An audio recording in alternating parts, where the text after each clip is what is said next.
La Dirección de Tecnología Educativa de la Vicerrectoría Académica de la Universidad de Panamá presenta Conexión Académica, un espacio de interacción profesional para el aprendizaje de conocimientos múltiples como producción investigativa de la Universidad de Panamá. Conducido por el maestro Ernesto Botello Pérez. Estamos en Conexión Académica, una producción de la Dirección de Tecnología Educativa de la Universidad de Panamá, la entrevista académica. Amigos todos, con motivo del primer Congreso Iberoamericano de Neurociencia, Neurodidáctica y Tecnología Educativa, tenemos un equipo de expertos internacionales, investigadores más que todo, de esta temática que conecta neurociencia con educación, neuroeducación diríamos, para el neuroaprendizaje y potenciar un aprendizaje más exitoso. Con motivo de este elenco tenemos con nosotros al doctor Antonio González Crezán. Le damos una cordialísima bienvenida al doctor Antonio González Crezán, que está aquí con nosotros en Conexión Académica. Bienvenido. Bienvenido, doctor. Nos place mucho que esté aquí en el territorio panameño y que esté compartiendo. Creemos que viene de la provincia de Veraguas, de Santiago. Exacto.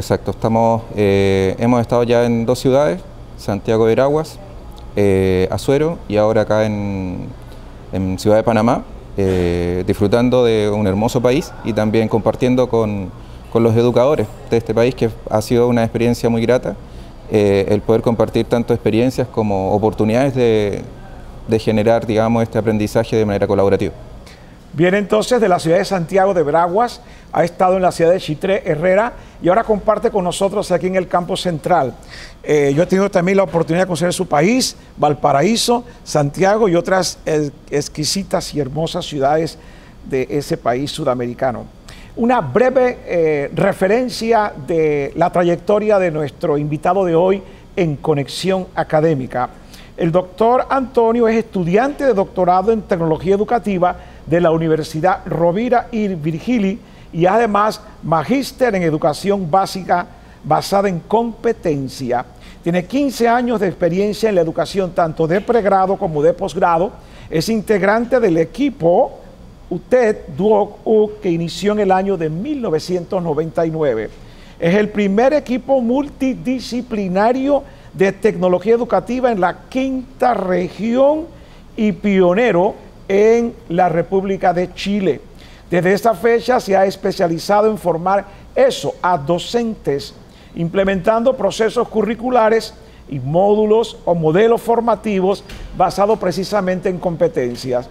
Sus líneas de investigación giran en torno a los ambientes de aprendizaje dinámicos y emergentes, así como el desarrollo de competencias dinámicas basado en estudios de investigación y desarrollo aplicado al desarrollo activo del aprendizaje.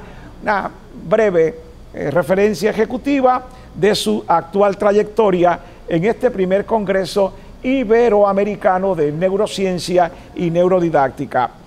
Nos trae el tema del uso de competencias en las nuevas tecnologías de información y comunicación, tecnologías emergentes. Este es un trabajo muy interesante porque precisamente vamos a tener que modificar en nuestras mallas curriculares este tipo de contenido precisamente para la formación del docente, porque la actual malla no incorpora suficientemente esta nueva competencia que el profesional necesita poseer para potenciar un mejor éxito. Doctor, tenemos una primerita pregunta para motivar el diálogo formalmente informal, un diálogo ameno, conversacional, para que nos deje aquí en la República de Panamá y a nuestros también seguidores internacionales algunos de sus puntos de vista, experiencia y conocimiento en este terreno tan interesante para la neurodidáctica y los procesos de enseñanza. Cuando hablamos de herramientas y decimos, ¿cuál es la mejor herramienta? Cuando hablamos de herramienta para los alumnos, para que se conecten, para que participen, ¿de qué estamos hablando para los que no somos conocedores de esta temática? Bien, La pregunta tiene un aspecto importante desde los aspectos de la temática de las competencias blandas que tienen los estudiantes y cómo esto se puede proyectar a través de una herramienta. La principal herramienta que hoy día se utiliza en las instituciones son los LMS, que son estas especies de repositorios que permiten trabajar de manera conjunta y apoyando un poco la clase, resguardando esa información. Sin embargo, la investigación ha dado cuenta que efectivamente esas herramientas se transforman más bien en un repositorio, donde los académicos guardan elementos, pero no necesariamente se desarrolla un aprendizaje. Hoy día, las herramientas que pueden vincular al estudiante desde su mediatización tecnológica, que hoy día es un tema bien importante a considerar, es que sean herramientas que puedan ser utilizadas tanto dentro como fuera del aula, donde efectivamente puedan el docente, a través de estas herramientas, romper las paredes del aula y generar una instancia de acercamiento, no tanto con el estudiante, sino con su entorno e incluso con su familia, de modo que se impacte a través de, digamos, de este uso de herramientas basado en una estrategia pedagógica predeterminada, es decir, primero diseñar una trayectoria de aprendizaje, luego pensar en las herramientas que pueden ser pertinentes o no para que ese proceso se desarrolle, y luego verificar, testear y de alguna otra manera conocer cuáles fueron los resultados. En estas herramientas, las que hemos utilizado en mi país en torno a esta investigación, tenemos la herramienta de Nearpod, tenemos la herramienta de Socrative, tenemos herramientas que efectivamente van activando la presencia tanto dentro de la misma aula como fuera del aula, donde los estudiantes pueden ir desarrollando pueden ir revisando contenidos para poder incluso hacer flipped learning o aula invertida, que son elementos que nos permiten que los estudiantes lleguen a la sala de clase a desarrollar actividades y no a revisar contenidos. Ese espacio de la revisión de contenidos queda a través del uso de estas herramientas, que son mucho más atractivas para el estudiante, que lo puede revisar en el traslado, que lo puede revisar en su casa, lo puede revisar en otro momento, o incluso compartir con sus integrantes y su familia y madurar esos contenidos, cosa que cuando llegue al aula el estudiante pueda ya en conocimiento de esas temáticas poder poner en práctica esas temáticas revisadas anteriormente.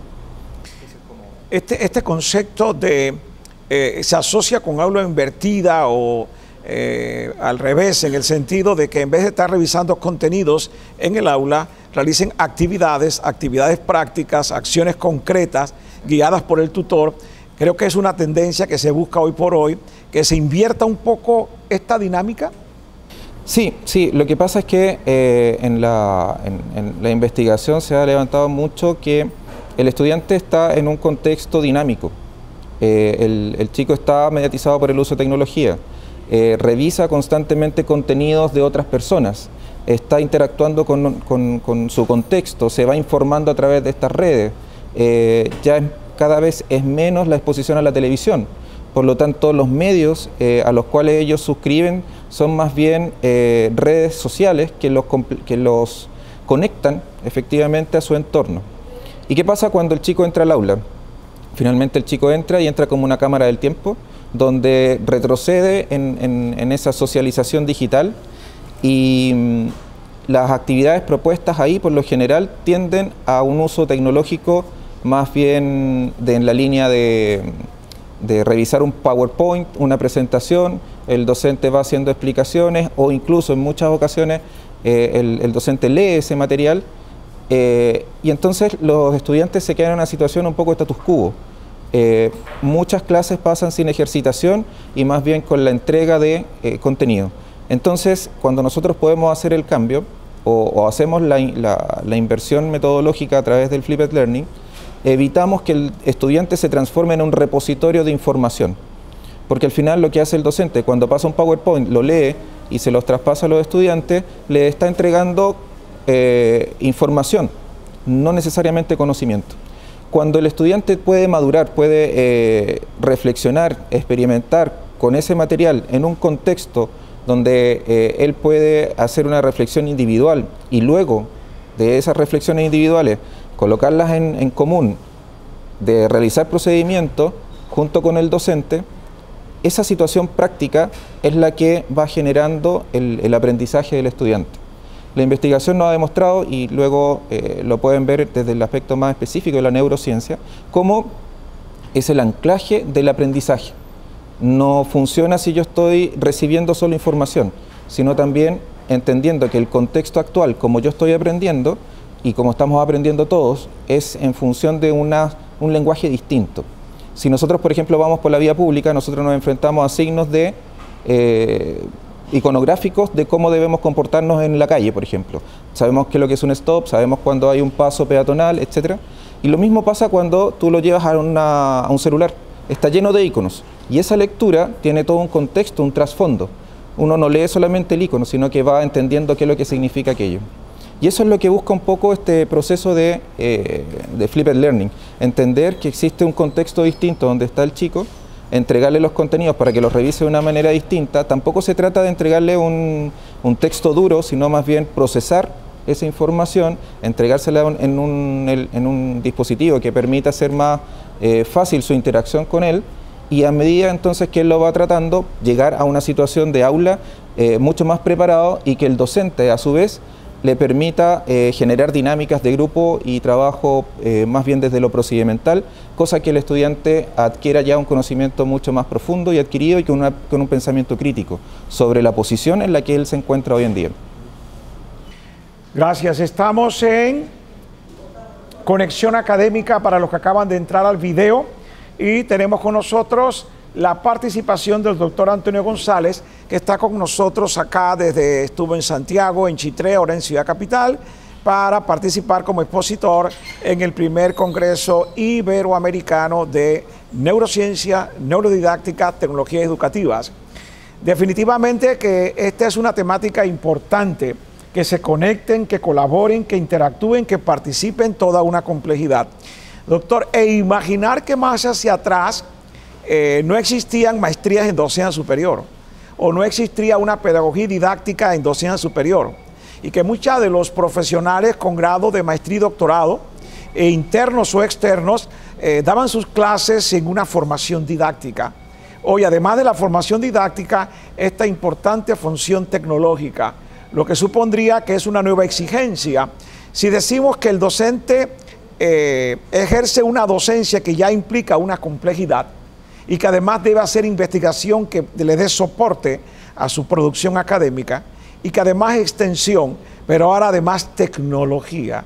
Esto supone entonces que el nuevo perfil del docente implica estas nuevas competencias en el nivel de complejidad que usted lo plantea en esta entrevista.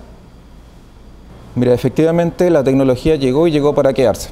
Lamentablemente la visión de ir en contra de la tecnología es un poquitito difícil de aceptar en el contexto en el que estamos.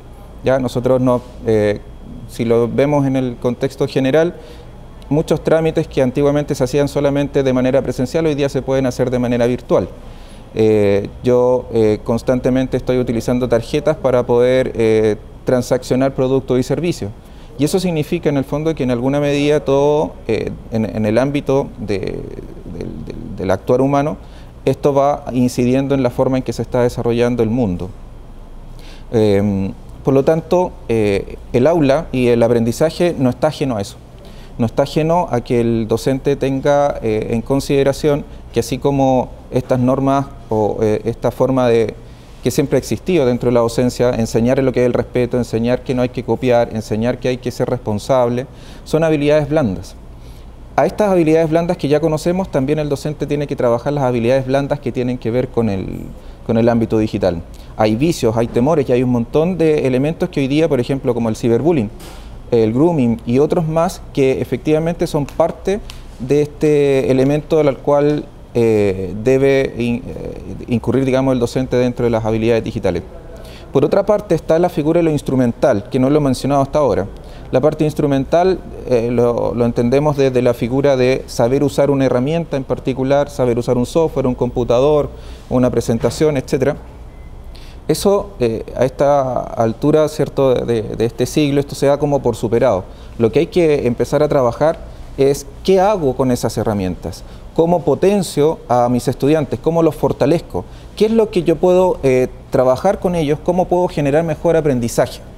Desde esa perspectiva, entonces, si bien es necesario que tengamos a docentes que estén mejores preparados en el ámbito de lo digital, no es sinónimo de que se tengan que transformar en docentes instruccionales de lo digital. Ojo con esa parte, que es muy importante. Porque, en definitiva, yo lo que necesito es conocer, por ejemplo, cuáles son todas las potencialidades de YouTube, por ejemplo. Y ya con eso yo puedo diseñar actividades para que los chicos desarrollen. Porque en ese sentido, si yo dirijo, es como dirigir una orquesta. Yo dirijo el trabajo y el aprendizaje y las líneas y las trayectorias de aprendizaje de los estudiantes. Diseño experiencias de aprendizaje para que esto suceda y son los chicos los que producen, no yo como docente. Yo no voy a estar siendo un experto en edición de video, por ejemplo. Los chicos ya saben eso. Los chicos ya pueden hacerlo de manera más fácil, mucho más intuitiva y nos da una forma de expresión de los estudiantes mucho más enriquecida desde sus habilidades. En estos tiempos, hoy día, concebir un estudiante que va a estar muchas horas frente a una temática estandarizada es muy difícil de entender. Por eso el estudiante y el docente, en alguna medida, se va generando una especie de brecha entre cómo yo quiero enseñar, porque yo siempre he sido de esta manera, o de alguna otra forma a mí me enseñaron a enseñar así, y el estudiante que entra a esta cámara del tiempo, como lo decía hace un tiempo atrás, y dice, es que esto me incomoda, estar sentado tanto tiempo, yo no puedo utilizar mi tecnología, no puedo revisar otros contenidos, no me puedo, estando dentro de la sala, conectar con otros contenidos, con otras herramientas, que efectivamente es como me está sucediendo en el mundo real. En el mundo fuera del aula, si yo quiero aprender algo o yo quiero saber cómo proceder sobre cuestiones domésticas, por ejemplo, cómo arreglar la llave del grifo, quizás se llama acá, la gomita del grifo, ¿cómo lo puedo hacer? Voy, busco en YouTube y me va a aparecer alguien que me va a indicar cómo poder desarrollarlo. Entonces, también hay una temática que es muy importante considerar y es que hoy día los chicos tienen, y se está validando en el hacer, elementos de autoaprendizaje. La búsqueda de información, bien o mal, se está desarrollando en ambiente digital. Lo que nos convoca entonces como trabajadores de la educación es que eso tenga algún grado de apoyo. En Chile nosotros tenemos a Marcela Monber, que ha investigado mucho sobre este tema, y hay un libro que es sumamente revelador de esta situación y que se llama Huérfano Digital. El huérfano digital se define como aquel persona que sus padres trabajan, que el chico está expuesto a la tecnología y la tecnología sin tener ninguna mediación parental ni ninguna mediación desde lo educacional y el chico está en el aire. Entonces, ¿qué nos pasa? Que efectivamente hemos ya derribado el mito del nativo digital, porque el nativo digital en particular como que no existe en realidad. Porque decimos que efectivamente vienen como con un chip incorporado a las nuevas generaciones y todo esto, pero en realidad este chico está solo. Este chico está tratando de entender un poco el mundo en el que está, sin los padres que lo apoyen en ese trayecto, y en la educación formal le indican que eso es un poquitito incorrecto. Pero en su mundo fuera de esta aula está constantemente en contacto con esto. Resumiendo un poco, el docente se tiene que hacer cargo de nuevas habilidades que los chicos están desarrollando en un contexto informal. Traerlo un poco a lo formal para que de alguna u otra forma ellos también se sientan respaldados frente a los procesos formativos. Hablaste de algo muy interesante y que es muy relevante, el currículum. Si el currículum no incorpora estas nuevas habilidades, va a ser muy difícil que se evite la brecha entre los docentes y los estudiantes. Y esto va a tender a ser cada vez más ancho en el sentido de la desconexión entre la educación formal y el cómo hoy día las personas entienden el mundo hiperconectado en el que estamos. Estamos en conexión académica con el doctor Antonio González con esta temática interesante respecto a, nos está hablando en este momento sobre el tema de las herramientas, este concepto nuevo de huérfano digital, inmigrante digital, nativo digital, decía él, que es más que todo huérfano digital. Doctor, en términos de autonomía, cuando hablamos de autonomía, recuerdo de pronto las líneas de Freire, Pedagogía de la Autonomía, por ejemplo, o recuerdo un libro de Donald Finkel, Dar clase con la boca cerrada, buscar más la parte de autoconstrucción de conocimientos, facilitando contextos deseables para que sean los propios estudiantes los que autogestionen sus conocimientos. En este sentido, ¿qué nivel de autonomía hay que darle a los estudiantes para que trabajen precisamente esta temática que usted plantea, de que puedan tener y recurrir a estos recursos y a este soporte tecnológico en sus procesos de estudio y de investigación? Primero, en este contexto hay capas, ¿ya? La primera capa tiene que ver un poco con una figura gubernamental que el gobierno quiera, ¿cierto?, orientar hacia ese contexto, entendiendo que hay una oportunidad. Hoy día me pasa que, revisando un poquitito antes de viajar acá, estuve viendo un poco el contexto en el que se encuentran, y efectivamente hay una temática que me llamó mucho la atención, y que es este hub que se está visualizando de Panamá.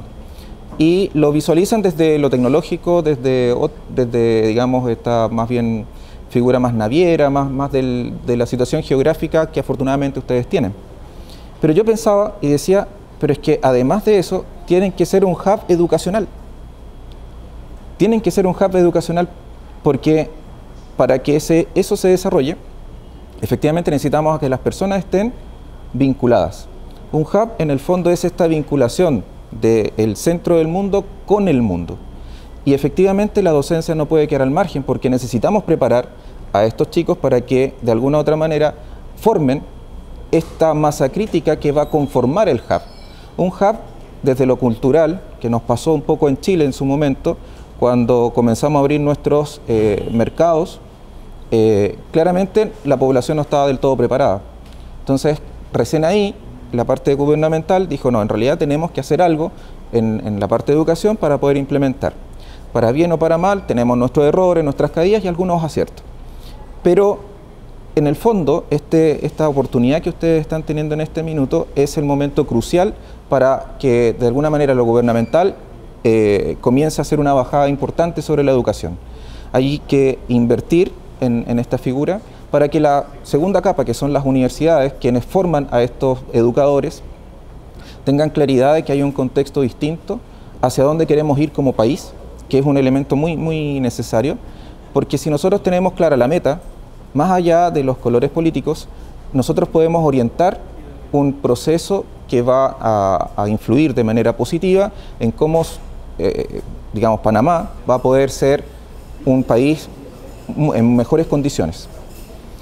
Luego de esa capa, ¿cierto?, viene la parte curricular.